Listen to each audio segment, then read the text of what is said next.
Halo semuanya, perkenalkan nama saya Amalia Husna dengan NIM 25106111119.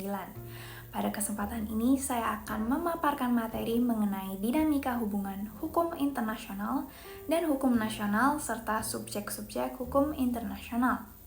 Yang pertama, mari kita bahas hubungan hukum internasional dan hukum nasional terlebih dahulu ya. Dalam hukum internasional sendiri, terdapat dua teori utama yang menjelaskan hubungan antara hukum internasional dan hukum nasional. Yang pertama ada teori monisme. Teori monisme memandang bahwa hukum internasional sendiri dan hukum nasional merupakan satu kesatuan sistem hukum, yang artinya hukum internasional dapat langsung berlaku dalam hukum nasional tanpa perlu melalui proses khusus. Dan sebaliknya, teori dualisme memandang bahwa hukum internasional dan hukum nasional merupakan dua sistem yang berbeda, sehingga hukum internasional tidak dapat langsung berlaku, melainkan harus melalui proses ratifikasi atau transformasi ke hukum nasional. Di dalam teori monisme sendiri, terdapat dua pendekatan, yaitu monisme primat hukum internasional dan monisme primat hukum nasional. Yang pertama yaitu monisme primat hukum internasional, di mana hukum internasional dianggap lebih tinggi sehingga negara harus tunduk pada hukum internasional. Hal ini bisa dilihat dalam contoh penerapan kasus Milieudefensie Royal Dutch Shell di Belanda tahun 2021. Dalam kasus ini, pengadilan Den Haag memerintahkan Shell untuk mengurangi emisi karbon dengan menggunakan standar internasional seperti Paris Agreement dan European Convention on Human Rights. Hal ini menunjukkan bahwa hukum internasional dapat langsung digunakan dalam hukum nasional yang merupakan ciri monisme. Yang kedua ada monisme primat hukum nasional, di mana hukum nasional lebih diutamakan. Contoh penerapannya dalam kasus warga negara Meksiko bernama Madeline yang dijatuhkan hukuman mati di Texas di Amerika Serikat tahun 2008. Dalam kasus ini, warga negara Meksiko yang bernama Madeline dihukum mati di Texas. Ia mengklaim haknya dilanggar berdasarkan Vienna Convention on Consular Relations yang seharusnya dapat bantuan konsuler.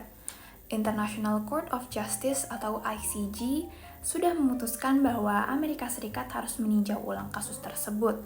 Walaupun Amerika Serikat sendiri masih menjunjung tinggi hukum internasional, namun Mahkamah Agung Amerika Serikat menyatakan putusan internasional tidak otomatis berlaku karena hukum nasional lebih diutamakan. Selanjutnya ada teori dualisme. Teori dualisme sendiri menegaskan bahwa hukum internasional dan hukum nasional tidak memiliki hubungan langsung. Hal ini terlihat dalam praktiknya di Indonesia, misalnya dalam kasus Statuta Roma tahun 1999 dan International Criminal Court. Indonesia belum meratifikasi Statuta Roma 1999 sehingga ICC tidak bisa memiliki yurisdiksi di Indonesia. Hal ini sesuai dengan UU nomor 24 tahun 2000 yang mengatur bahwa perjanjian internasional harus diratifikasi terlebih dahulu agar dapat berlaku.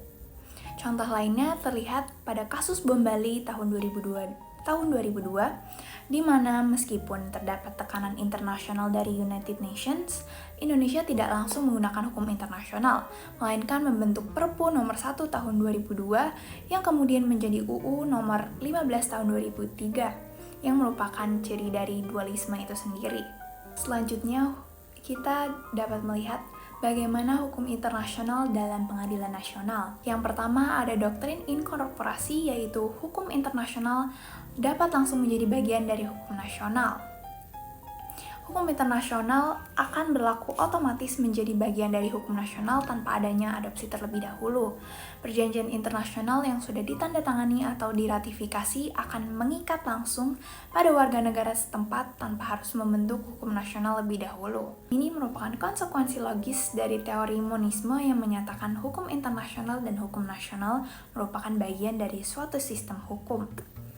Yang kedua yaitu ada doktrin transformasi, yaitu hukum internasional harus diubah terlebih dahulu menjadi hukum nasional melalui ratifikasi atau undang-undang. Hukum internasional tidak dapat menjadi hukum nasional kecuali atau sampai diimplementasikan dalam hukum nasional terlebih dahulu. hukum internasional yang ditransformasikan dalam hukum nasional, maka statusnya akan menjadi hukum nasional dan dapat digunakan oleh pengadilan nasional sebagai sumber hukum dan dalam memutus perkara. Konsekuensi logis ini diambil dari teori dualisme yang memandang hukum internasional dan hukum nasional sebagai sistem hukum yang berbeda. Lalu dalam perkembangan modern, hubungan antara hukum internasional dan hukum nasional bersifat dinamis dan saling mempengaruhi. Tidak ada lagi pemisahan yang mutlak antara keduanya. Sebaliknya, hubungan tersebut berkembang menjadi interdependen, di mana negara tetap berdaulat tetapi juga harus memperhatikan kewajiban internasionalnya. Kini dalam perkembangan modern, hubungan antara hukum internasional dan hukum nasional tidak lagi bersifat kaku. Keduanya saling memengaruhi dan tidak dapat dipisahkan secara mutlak. Hubungan ini berkembang menjadi interdependen, di mana negara tetap memiliki kedaulatan, tetapi juga harus memperhatikan kewajiban internasionalnya. Hal ini menunjukkan bahwa dalam praktiknya tidak ada negara yang menganut monisme atau dualisme secara murni. Dan menurut saya sendiri, hubungan antara hukum internasional dan hukum nasional saat ini lebih tepat dipahami sebagai hubungan yang dinamis dan saling bergantung. Negara memang masih memiliki kedaulatan, namun dalam era globalisasi, negara tidak dapat sepenuhnya mengabaikan hukum internasional. Oleh karena itu, dapat dikatakan bahwa saat ini terjadi pergeseran dari kedaulatan absolut menjadi kedaulatan yang lebih terbatas dan bertanggung jawab. Selanjutnya, mari kita berpindah pada subjek hukum internasional. Apa sih itu subjek hukum internasional? Subjek hukum internasional adalah entitas yang memiliki legal personality, yaitu kemampuan untuk menjadi pemegang hak dan kewajiban serta bertindak dalam hukum internasional. Dalam literatur hukum internasional, khususnya yang dijelaskan dalam buku yang saya gunakan, legal personality ini mencakup beberapa aspek, yaitu kemampuan untuk memiliki hak dan kewajiban, kemampuan untuk mengajukan tuntutan atas pelanggaran hukum, serta kemampuan untuk melakukan tindakan hukum seperti membuat perjanjian internasional. Namun, penting untuk dipahami bahwa tidak semua subjek memiliki kapasitas yang sama. Ada subjek yang memiliki kewenangan penuh, seperti negara, dan ada juga yang hanya memiliki kewenangan terbatas. Secara umum, subjek hukum internasional terdiri dari beberapa jenis, yaitu negara, organisasi internasional, individu, Tahta Suci Vatikan, International Committee of the Red Cross atau Palang Merah Internasional, kelompok pemberontak, serta perusahaan transnasional. Yang pertama ada negara. Negara merupakan subjek utama dalam hukum internasional karena memiliki kedaulatan penuh. Berdasarkan Montevideo Convention tahun 1933, suatu negara harus memenuhi 4 unsur, yaitu wilayah tetap, penduduk tetap, adanya pemerintahan, dan kemampuan menjalin hubungan internasional. Negara memiliki kapasitas hukum yang paling lengkap, seperti membuat perjanjian internasional, mengajukan klaim, serta memiliki hak dan kewajiban penuh dalam hukum internasional. Namun, dalam praktiknya, negara juga dibatasi oleh kewajiban internasional, seperti larangan penggunaan kekerasan dan kewajiban menghormati hak asasi manusia. Yang kedua, ada organisasi internasional. Selain negara, terdapat juga organisasi internasional yang menjadi subjek hukum internasional. Contoh organisasi internasional yaitu United Nations, World Health Organization, World Trade Organization, International Monetary Fund, dan yang lain-lain. Organisasi internasional dibentuk oleh negara melalui perjanjian internasional dan memiliki kewenangan tertentu sesuai dengan pembentukannya. Menurut doktrin hukum internasional, organisasi internasional memiliki legal personality turunan yang artinya kapasitas hukumnya berasal dari negara-negara anggotanya. Mereka dapat membuat perjanjian, memiliki aset, serta menjalankan fungsi tertentu di tingkat internasional. Namun, kewenangannya tetap terbatas. Selanjutnya ada International Non-Governmental Organizations atau disingkat sebagai INGO. INGO sendiri merupakan organisasi yang dibentuk oleh masyarakat sipil dan tidak didirikan melalui perjanjian internasional antar negara. Oleh karena itu, secara formal, INGO tidak termasuk subjek hukum internasional karena tidak memiliki legal personality penuh. Namun demikian, Peran INGO sangat signifikan. Mereka aktif dalam advokasi hak asasi manusia, perlindungan lingkungan, serta mendorong akuntabilitas negara di tingkat global. Bahkan dalam banyak kasus, laporan dan tekanan dari INGO dapat mengaruhi kebijakan negara maupun pembentukan norma hukum internasional. Contoh dari INGO sendiri adalah Amnesty International dan Greenpeace. Hal ini menunjukkan bahwa meskipun secara formal bukan subjek hukum internasional, INGO memiliki peran penting sebagai aktor non-negara yang turut membentuk dinamika hukum internasional modern. Dan syarat dari INGO sendiri yaitu yang pertama adalah lembaga non-profit untuk tujuan internasional, dibentuk melalui instrumen yang diatur melalui hukum dalam praktik dalam negeri para pihak. Selanjutnya melaksanakan kegiatan di bidangnya dan berdampak pada para pihak. Yang terakhir memiliki kantor sekretariat di wilayah para pihaknya dan manajemen terpusat di wilayah tersebut. Selanjutnya ada perusahaan transnasional, yaitu perusahaan yang beroperasi di lebih dari satu negara. Perusahaan transnasional juga memiliki peran dalam hukum internasional modern, terutama dalam bidang investasi, lingkungan, dan hak asasi manusia. Perusahaan transnasional sendiri memiliki personalitas hukum terbatas dalam hubungan internasional. Namun begitu, perusahaan transnasional sendiri memiliki personalitas hukum terbatas dalam hukum internasional. Selanjutnya yaitu ada individu. Individu diakui sebagai subjek hukum internasional dalam batas tertentu. Namun perkembangan penting dalam hukum internasional adalah pengakuan individu sebagai subjek hukum internasional. Individu kini dapat dimintai pertanggungjawaban secara langsung dalam hukum internasional, khususnya dalam kasus pelanggaran serius seperti genosida, kejahatan perang, dan kejahatan terhadap kemanusiaan. Hal ini terlihat dari keberadaan International Criminal Court yang dapat mengadili individu tanpa melalui negara. Perkembangan ini menunjukkan bahwa hukum internasional tidak lagi hanya berfokus pada negara, tetapi juga memperhatikan tanggung jawab individu. Konsep ini dinamakan Individual Criminal Responsibility. Selanjutnya ada Tahta Suci Vatikan. Tahta Suci Vatikan dapat diakui sebagai subjek hukum internasional bukan karena faktor wilayah atau populasi seperti negara pada umumnya, tetapi karena pengakuan internasional dan peran historisnya dalam hubungan diplomatik. Secara hukum, kedudukan Tahta Suci Vatikan diperkuat melalui Lateran Treaty 1929 yang mengakui keberadaan Vatikan sebagai entitas berdaulat.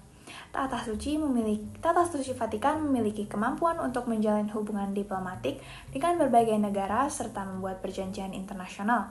Bahkan Tahta Suci Vatikan juga memiliki perwakilan diplomatik dari banyak negara dan berpartisipasi dalam organisasi internasional.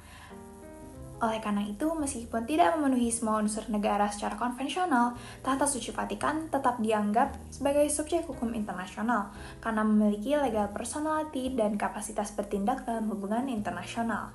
Selanjutnya ada International Committee of the Red Cross atau Palang Merah Internasional. Palang Merah Internasional dapat dianggap sebagai subjek hukum internasional karena memiliki peran secara internasional khususnya dalam bidang hukum humaniter, internasional. Kedudukannya didasarkan pada berbagai konvensi internasional, terutama Konvensi Jenewa yang memberikan mandat kepada Palang Merah Internasional untuk melindungi korban konflik bersenjata seperti tawanan perang dan warga sipil. Selain itu, Palang Merah Internasional juga memiliki hak untuk melakukan intervensi kemanusiaan, mengunjungi tahanan, serta menjadi perantara netral dalam konflik bersenjata. Meskipun Palang Merah Internasional bukanlah negara dan tidak dibentuk oleh perjanjian antar negara seperti organisasi internasional pada umumnya, keberadaannya diakui secara luas dan memiliki fungsi yang sangat penting. Oleh karena itu, Palang Merah Internasional dianggap sebagai subjek hukum internasional dengan kapasitas terbatas yang bersifat fungsional, khususnya dalam bidang kemanusiaan. Selanjutnya ada belligerent atau kelompok pemberontak. Kelompok pemberontak dapat menjadi subjek hukum internasional jika sudah terorganisir, memiliki kepemimpinan yang jelas, menguasai wilayah tertentu, mendapat dukungan dari rakyat, namun statusnya hanya bersifat sementara, atau kelompok pemberontak dapat menjadi subjek hukum internasional jika hanya ada konflik saja. Itulah tadi subjek-subjek hukum internasional. Menurut saya sendiri, konsep subjek hukum internasional saat ini sudah cukup berkembang, tetapi masih membutuhkan penyesuaian agar tetap relevan dengan dinamika global. Selama ini, negara tetap diposisikan sebagai subjek utama, dan hal itu memang masih wajar karena negara memiliki kedaulatan serta tanggung jawab langsung terhadap masyarakat dan wilayahnya. Selain itu, keberadaan organisasi internasional dan individu juga sudah mulai diakui dalam batas-batas tertentu. Namun yang menarik untuk diperhatikan adalah bagaimana peran individu dalam hukum internasional semakin terlihat, terutama dalam isu hak asasi manusia. Individu tidak lagi hanya menjadi objek, tetapi juga mulai diakui sebagai pihak yang dapat memiliki hak dan kewajiban. Meskipun demikian, akses individu terhadap mekanisme hukum internasional masih terbatas, sehingga perlindungan yang diberikan belum sepenuhnya optimal. Di sisi lain, organisasi internasional juga memiliki peran penting, terutama dalam menangani isu-isu global seperti perdamaian, kesehatan, dan lingkungan. Keberadaan mereka membantu negara dalam bekerja sama dan mencari solusi bersama. Akan tetapi, kewenangan organisasi internasional tetap bergantung kepada persetujuan negara anggotanya, sehingga perannya tidak sepenuhnya mandiri.